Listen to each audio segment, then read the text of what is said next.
Hey everyone, real quick before the video starts, if you guys are fans of the channel and you like my content, make sure that you're still subscribed, because my channel has also fallen victim to the YouTube glitch in which every time I upload a new video, it unsubscribes a good chunk of my subscribers. I've actually already had quite a few people complain about that, about being unsubscribed randomly out of nowhere. So, not sure what's going on there. But also, if you want to be updated on any future videos, you're going to have to click that stupid little bell icon that they put next to the subscribe button or wherever the heck it is now. Because, I mean, obviously subscribing's not enough to somebody. You have to actually enable the notifications. So yeah, YouTube's in a really sorry state right now, but just make sure you're still subscribed if you enjoy my content. And that's all I have to say for now. Enjoy the video. Hello everyone, and welcome to another top 9 list in Team Fortress 2. This time, by popular request, we take a look at the 9 best loadouts for survivability. The one and only focus is what weapons will keep you alive the longest, regardless if they are overall good weapons or not. That being said, let's get started. At number 1, we focus on the Scout, and for this loadout we will be equipping the Soda Popper, Bonk Atomic Punch, and the Atomizer. Now sadly, Scout no longer has weapons that increase his base health or restore extra health without a large downside. Looking at you, Pocket Pistol. So in the past, I would have gone with the Shortstop and Mad Milk, but sadly now we must change everything, and instead of going with a loadout that heals you so much that you almost never die, instead, we go with the ultimate Coward's loadout. Self-preservation is all this Scout cares about. From jumping out of harm's way to the Soda Popper, to running away while taking no damage and a free triple jump thanks to the effects of the Bonk and the Atomizer, this loadout will ensure that in any situation you are able to run away with your tail between your legs as you cry out for mama. While under the effects of Bonk, you can triple jump with no cost of health, and with the amazing DPS of the Soda Popper, when you actually muster up some courage and shoot people a few times, you will be soon ready to fly away, avoiding any real conflict or danger. Also, I hate this loadout so much. This is probably my most hated loadout in Team Fortress 2. So, if I'm being a bit cruel to it, that's why. It's not really overpowered, just annoying to fight against. It makes the user look like a pathetic coward. I know I say coward a lot, but good god, coward just is the embodiment of what this is. It's a perfect word. So, yeah, at the risk of losing respect of your fellow players, you can give this one a spin. For number 2, we have a loadout that returns from a previous list. The Black Box, Conjurer, and the Escape Plan. Coward loadouts seem to be a running theme so far, but with this loadout you're actually a pretty big asset to your team, and you need to be in the middle of a fight dealing damage to get its rewards. I actually like this one. A loadout that helps you survive by getting in the middle of fights. With the stacking healing effects of the Black Box and the Conjurer, you are rewarded with a crazy amount of self-healing, and can even provide some healing to surrounding teammates if they're dealing damage with you. Along with the Conjurer's health stacking with the Black Box, its extra movement speed while deployed stacks with the Escape Plan's extra movement speed. Basically, you can heal a ton of health for yourself, and for some of your teammates of course. And when the heat is on, you can run at speeds only rivaled by a Babyface's Blaster Scout on full boost. With the difference, of course, being that you move faster when you are shot with this loadout, unlike the Babyface that loses 75% of its run meter with a single pistol shot. Why? Why does that weapon need to suck so much? Anyway, the Black Box Conch Soldier. It's actually a pretty good one. I recommend it. Number 3, of course, is Pyro, and finally, this thing can be on a top 9 list. Our first weapon is going to be the Phlogistinator. Aside from using its oomph ability to gain crits and mow down your enemies, the Phlog's oomph also grants a short uber charge while taunting. I did not think that this ability of uber charging yourself would be nearly as helpful as it was in my time using the Phlog, even outside of this video, but being able to pop a short uber has saved my life many times. Even if I do not mow down anyone with crits, the uber itself is worth using to keep yourself alive. Our next weapon is the Man Melter. The only way this Pyro can extinguish players and gain 20% health per player extinguished is by using this gun. Also, extinguishing players also grants you crits to the Man Melter. Lastly, we have the Back Scratcher. While limiting the speed you recover health from medics and dispensers, it also grants an additional 50% health from all health kicks and tossable health packs like Dalico's Bar, Sandwich, and Buffalo Steak. Also, the 25% more damage is pretty nice as well. So not only is this Pyro all about healing and self-preservation, but every weapon in his arsenal is capable of dealing crits or extra damage. Quite the dangerous Pyro, this one. At the cost of being able to air blast, of course. At number 4 is the Demoman, or specifically for this list, Demo Knight. We will start with the Booties or the Bootlegger, which adds an additional 25 health, bringing out the Black Scottish's Cyclops' health to 200 by default. Nice. Also granting 200% charging turn ability, 25% of charge on kill, and 10% extra movement speed on wearer if a shield is equipped. So for the secondary, of course, we're going to want a shield. And nothing is better for this list than the Charge-in-Targe.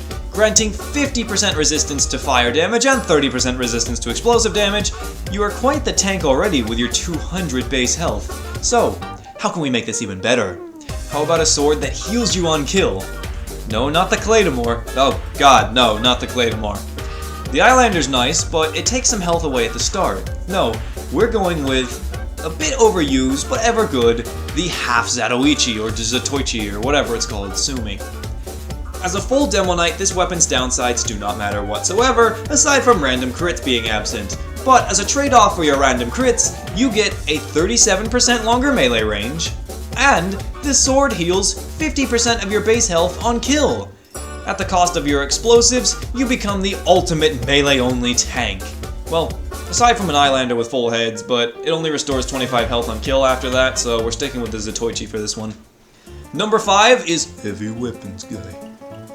And he currently has no miniguns that offer extra health or healing. Rest in peace, Ludmilla. You were dead before you even arrived.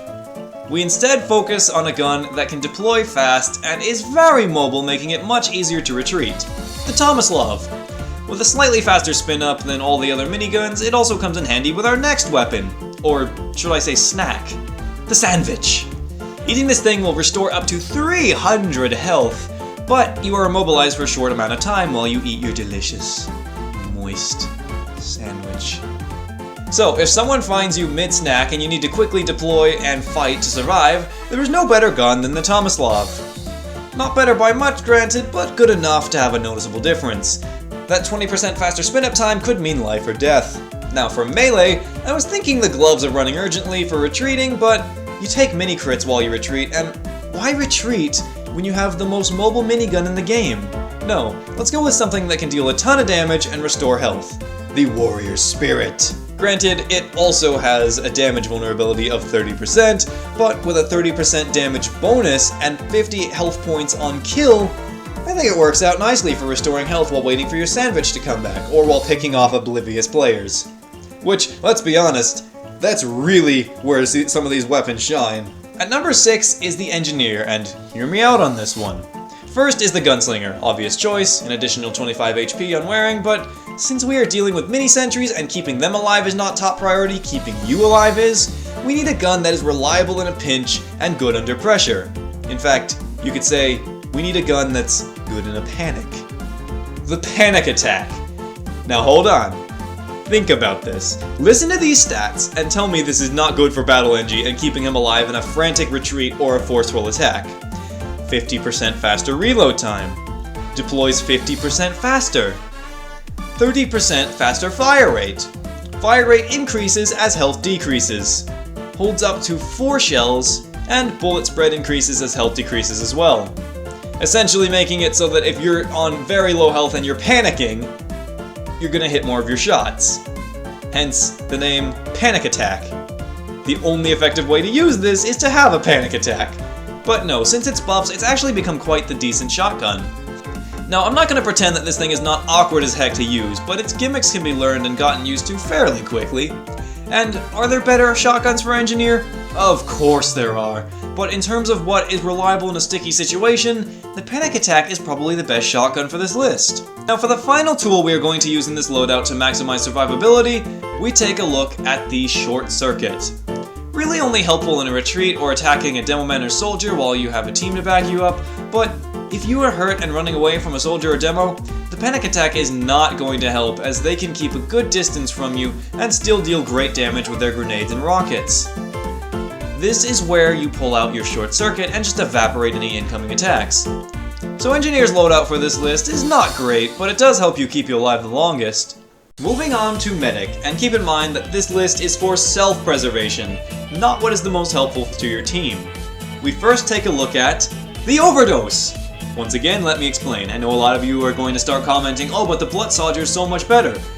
It is a good one, but hear me out on this. The the Bloodsoldier would be a good choice for this list. In fact, it was what I was going with until I thought it through. However, the Bloodsoldier drains 2 health a second on wearer, which for medic means his self-healing rate is slowed to a crawl, and less self-healing means more dying. Now, that's actually not so bad with this weapon because it more than makes up for this by attacking somebody with the thing, giving you 3 health on hit. So, it's a very powerful gun. However, you need to be attacking someone constantly for this syringe gun to be viable due to the fact that if you find yourself in a situation where you're losing health fast, say you're on fire or bleeding, and there's no one around to hit, I bet you're gonna wish you had that extra self-healing medic should have right about then. No, the overdose is perfect for retreating from bad situations as it grants the user extra speed the more uber they build. Now, as it needs uber to build to be able to run faster, we need a medigun that is fast. Not only fast, but can keep you alive in a pinch. The Vaccinator. While the weakest of all of the ubers and can only be used with one type resistance at a time, i.e. bullets, explosives, and fire, it has a 67% faster uber charge build rate. That's crazy. If that's not crazy enough, you only need 25% of your uber charge to pop uber on this thing, ensuring that in almost any situation, you can either pop resistance or quickly just run away with the overdose.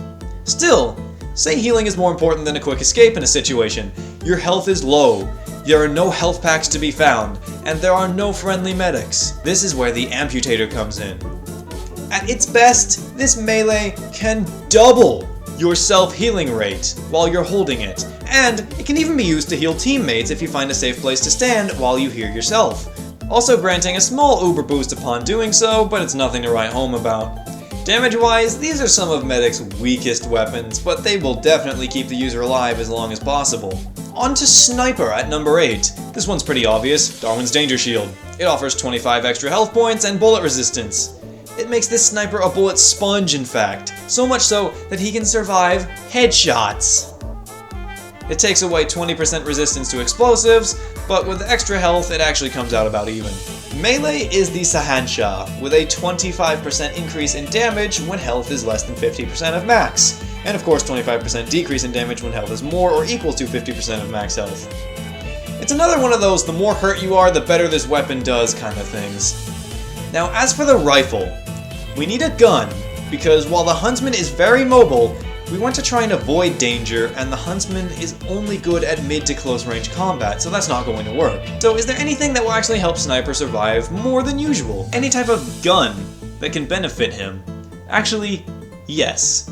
The most important thing to keeping a sniper alive is knowing where the enemies are, which is difficult to do while scoped in and waiting for a long charge time. So we need something with a faster charge speed, right?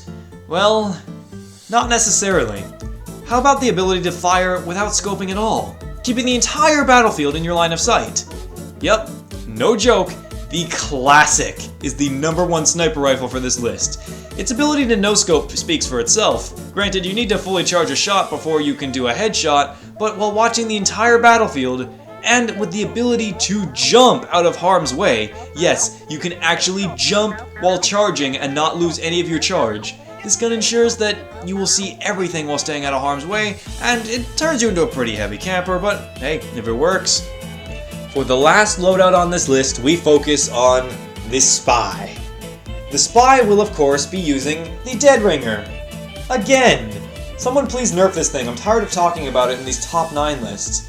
But hey, at least we have some new weapons to play with for this loadout. Now, the Spycicle is a good one for Pyro, but we need something that offers a quick escape from everyone. This is where the Big Earner comes in, restoring 30% of the Dead Ringer's cloak and offering a 3-second speed boost that stacks with the Dead Ringer speed boost upon kill. This turns you into an unkillable maniac that can hold his own in a race against a babyface blaster scout with full boost, or a soldier that just blew conch and is hurt with the escape plan. But even if they somehow manage to keep up with you and manage to track you, you have the Litranger. As if 30% cloak on kill was not enough, this gun offers 40% cloak duration and 15 cloak on hit. Not kill, on hit. So have fun with the most broken loadout in the entire game right now. You are an unkillable god. Unless you do something stupid, of course. But good lord, the stats of the Spy. Oh, but wait. he has 25 less health. Well, whoop-de-doo! That doesn't matter when he can just damage sponge and can run away before you even have a chance to hit him.